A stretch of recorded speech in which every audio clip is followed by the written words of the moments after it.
Hello folks, and welcome to It's As Easy as ABC, and today we're going to remove this pipe, cut it off the car, put it in the bench and practice taking off the swage fittings that come with the vehicle in a bid to replace the leaking soft hoses that form part of the ABC pipe.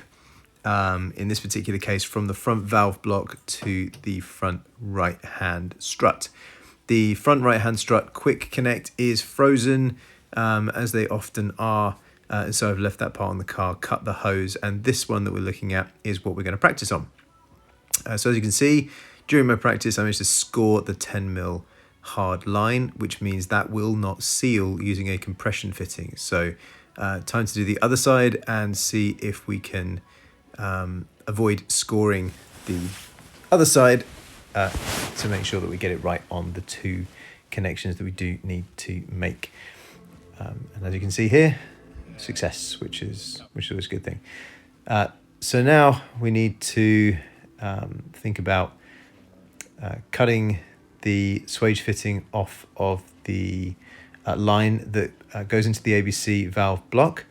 Which we can do on the bench because it was able to be removed from the car, but the other side, of course, is stuck on the car. So what we've done is released all the clips.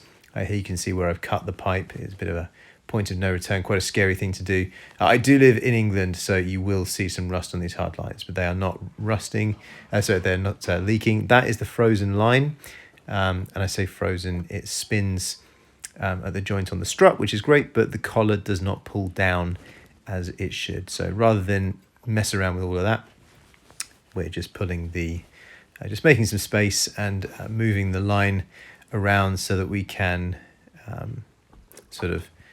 work on it on the car. So just removing here some bits and pieces, removing some, I think, an ABS sensor and some other sensor that I'm not quite sure what it is at this point.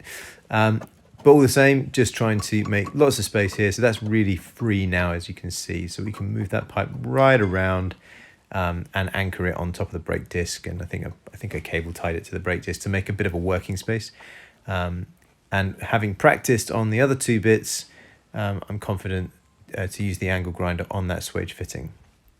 So here you can see just angling it and getting it ready. I think I do actually put something soft between the brake disc and the line in the end, and that rust will be dealt with and painted to secure the integrity of the hard line for another 20 years. Here's the swage fitting. Just looking around it right now, you can see we're going to have to make 3 or 4 cuts to release the edge. So here we go. This is having a go at making the first cut. So being really, really ginger here because you do not want to score that 10mm line underneath the swage fitting.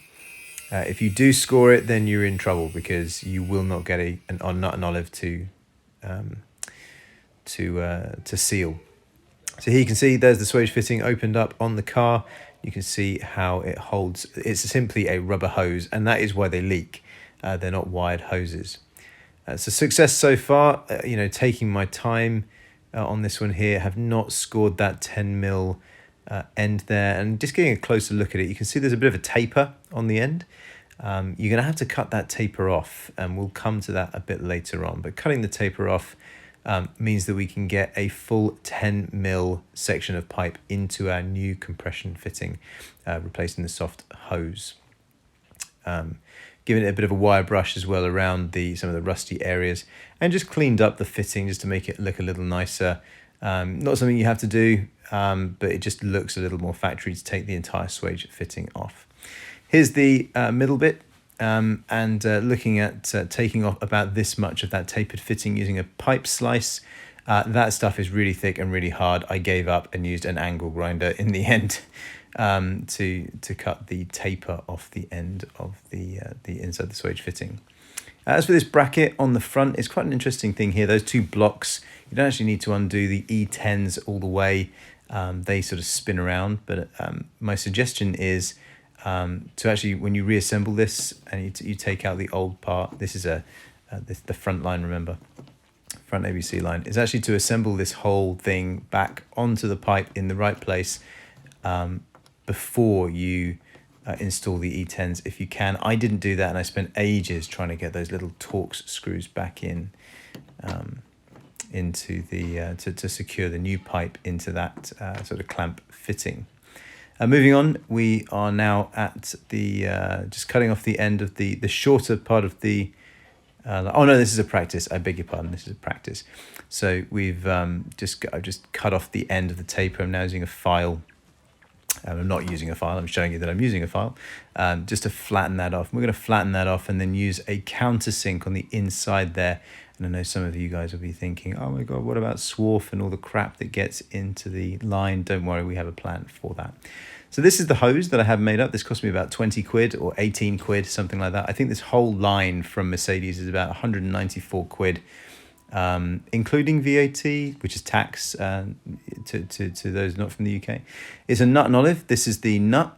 It's an M18 1.5 mil pitch, I think, or maybe a 1 mil pitch, I don't remember. That's the ferrule, also known as an olive, but I think this is technically a ferrule because it doesn't look like an olive. And the back of it is matched to the inside of the nut, which is why that 45-degree taper will cope with the pressure. That is the inside of the M18 fitting.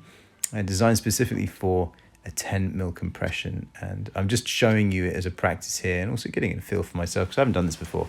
Just read how to do it, and as you can see how far it goes in, which is, you know, that's why we need to take off that taper really, just to be on the safe side. So just you've got a 10 mil pipe going in there to butt up with the ferrule. So you wind the nut with the ferrule onto the fitting, and that is how it will look in the end. That's the idea anyway, and it just saves, you know, you've got those two soft lines. I had 3 leaks on those 2 soft lines at the front, on that front hose from the valve block to the front right shock. So rather than, I saw this, a guy did this online, and I thought he did a genius job, really. Just replaced the whole thing with one longer piece of hose, and it seemed to work for him. These hoses are rated to 350 bar as well. So as you can see here, it's still smoking. I have now cut the end off it. I've cable tied it here, as you can see, to secure it. I've cut the sort of tapered end off of the end of the swage fitting. So I now have a solid bit of 10 mil pipe. Now going to have already, by the looks of it, used the countersink just to make the fluid flow in there a little easier from the soft hose. As for how to get the swarf out, the plan is to jack up the suspension, and any fluid that's still in the strut will push out any debris into the pot. So here is the nut and ferrule actually going on. These are the ones that are going to be used. So one end of the pipe, because this is the frozen side, you know, we're going to fit this on the vehicle now. Excuse the camera work. This is impossible to film with one hand. So you're getting a great shot of my hand, the floor, the caliper, more floor. Are you feeling seasick yet? So anyway, that is the pipe going on there with the ferrule, nut ready to go, winding it on there. And that's how you're going to do it. And once you sort of wind that up with the 2 spanners, it'll compress the ferrule onto the 10 mil pipe and probably never ever come off ever again. But I know it's an M18 fitting. So if that hose does leak, I can replace it with another M18 sort of fitting hose that will work with that nut and ferrule. That's now done up nice and tight, and that's not going anywhere. So with any luck, if we can do the same with the other side, we shouldn't have any leaks. That certainly is the plan, but that is kind of set there. So now kind of reassembling that side, just putting the pipe where it needs to be, taking the opportunity as well. I don't live in California, so I do need to stone chip. That's a very bad camera angle of anything. I have no idea what you're supposed to look at. But that is there, just having buzzed off some of the rust, thrown some gloss black on the brackets, a bit of stone chip on the inside chassis leg there as well, just tidying it up while I've got access to everything as well. Here's the other end of the pipe already prepared. We were able to do that on the bench, so yeah, it's ready to go in. Just wind that in like a brake union. It's nothing particularly exciting, and the other end there is already prepared. And of course I was able to push the swarf out because I was in a workshop. I didn't bother tidying up. You can probably see the back of the swage fitting still, but I didn't bother tidying that up. There's just, you know, needed to get cracking really. And here's the new pipe. There's the half the bracket pipe connected quite happily at one end and ready to go over to this end. I actually got a 965mm long pipe. It didn't need to be that long. 38 inches that was, by the way, folks. So now just disassembling the center bracket, and appear to have dropped the rubber bit on the black floor, which is precisely why I can't find it. Yeah, just releasing the old sort of hard line from that bracket there, and appearing to have a bit of trouble doing so, in fact. But all we're going to use the bracket for is we're going to open it up with just a pair of grips or something, and wrap it around the center of the new pipe, and clamp it around there just so it stays secure as the original pipe would have done. And that's it. That's fitted and all set and ready to rock and roll. So there you have it, folks, all set, no leaks at point A or point B. The hose is a 2-wire type, so good for about 350 bar, which is well over the working pressure of the vehicle. So no leaks, and not expecting any leaks coming anytime soon either. Obviously, when you fire it up and run it, check your level, and just check for any leaks. You know, if you do need to nip up the compression fitting, you know, or if you have scored the pipe, then you'll know about it when you take it to bits again. But you should be fine if you follow how I did it. Take it pretty ginger, and don't go too crazy. Just take your time. This actually took me all day. I'd not done it before, so I wanted to make sure that I got it absolutely perfect. You know, and obviously filming takes time too. So, you know, I imagine if I did this again, it'd probably take about maybe 4 hours, taking my time and having plenty of cups of tea. You know how it goes, folks. All right, well, have a nice evening, afternoon, morning, wherever you are in the world. I hope this was helpful, and I hope that we are making ABC a little less scary for you, and that you can tackle some of these bits and pieces on your vehicle and keep it alive.